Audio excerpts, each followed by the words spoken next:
Hey everyone, just starting to post about the compassion fatigue discussion. When I first saw this assignment, I just kind of Googled the name compassion fatigue because I had not really heard of that before. I've heard of burnout and things like that.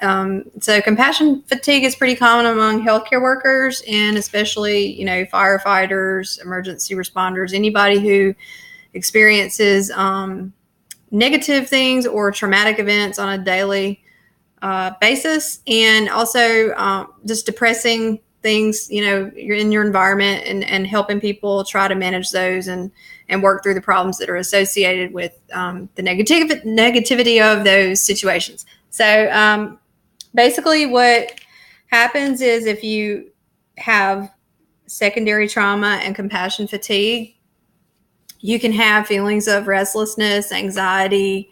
You can lose sleep, negative attitude that just prevails, basically doesn't go away.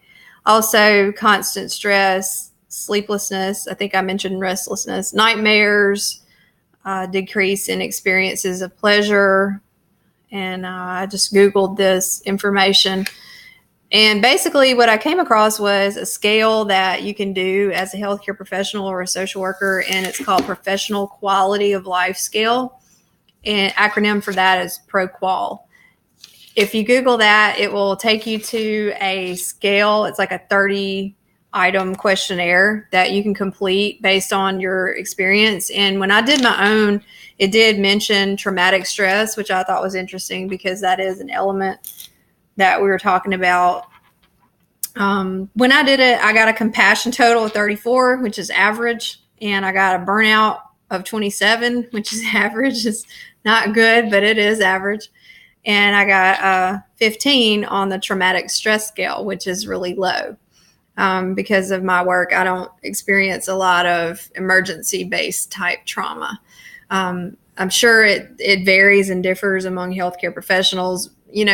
What your field is. If you're a nurse, I'm sure it would be a little bit different than if you're a social worker, or if you're an emergency responder or a firefighter, or a policeman. All these professions have that as occupational hazard.